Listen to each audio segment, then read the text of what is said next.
Hello, my name is Robert Dean Steele, and this is your daily Bible class. Well, we're going to be starting an exciting book, a book of the Old Testament, a story of redemption. We're looking at the book of Hosea, and the theme of the book is a wandering nation. Now, here we have this wonderful man of God.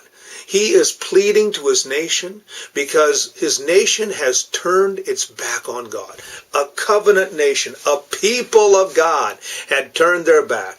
And so he begins to he has this wonderful task of trying to save a sinful nation. And he's used as a personal example by God. But you know what? The unfortunate thing is, even when we're personal examples, people can actually reject what we have today. And the problem is that when people reject God, sooner or later, they have consequences and judgment upon their actions. Here is Hosea. He's the son of Berai. Berai was a great man, and his son Hosea was also strongly influenced by another individual whose name was Amos.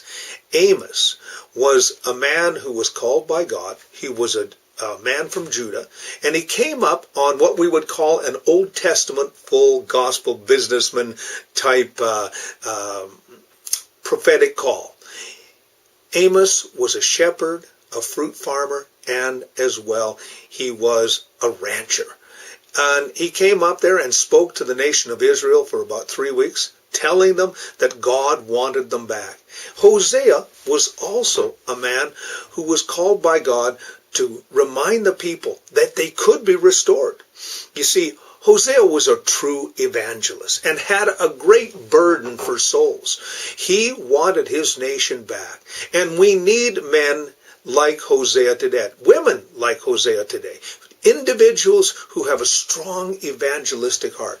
You see, for God so loved the world that he gave his only begotten Son, that whosoever believes in him should not perish, but have everlasting life. Hosea was from the northern kingdom and was familiar with the evil condition of Israel at the time. You see, what had happened was they were a covenant nation, a nation that had followed God for generations. But then, over time, they began to leave the teachings of God and started following their own ways. And before you know it, they were far away from God.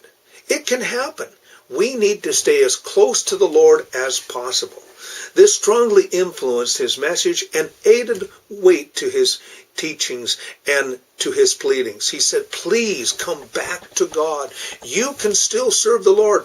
And it's a wonderful book. It's not all judgment, doom and gloom. It's a book of a man whose heart, he wants his nation back serving the Lord. He knows that righteousness exalts a nation, but sin is a reproach to any people. He had that in his mind. Now, Hosea had met and had married an unfaithful wife. Her name was Gomer. And they had 3 children, and these 3 children were named after the spiritual condition of the nation of Israel. We're going to discover that as we study Hosea chapter 1. And through his marriage, he basically conveyed God's attitude towards the nation of Israel. Here, God was married to an unfaithful partner. But through love and through consistency and restoration, God wanted them back. And that's Hosea. He wanted his wife back. You see, we do know from the story and from the book that Gomer had left him and had followed a very unfaithful pattern of life. And we have this wonderful story of redemption where here is Gomer. She's on the slave block. She's been, basically been unfaithful. And she doesn't know what's going to happen. And as they're bidding on her, all of a sudden, a man steps forward and buys her. It's her husband, Hosea. And all the condition that he has for her restoration is that she doesn't be unfaithful anymore. God wants us back.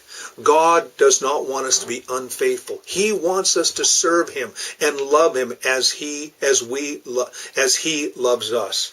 Well, It's Israel is the adulterous wife that needs redemption. That's what Hosea is all about. Now, this book was written somewhere between 781 and 740 BC. And Hosea has two other contemporaries. One we talked about, which was Amos. The other one was Isaiah. Isaiah was also a man talking to a nation that needed God.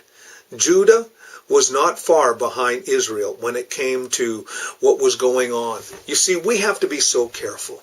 We have to follow the Lord with every fiber of our being every single day, because if we don't, we might find ourselves away from God. So today, follow the Lord, stay close to the Lord, and you can be an example of restoration. My name is Robert Dean Steele. This is your daily Bible class. You have yourself a great and godly day.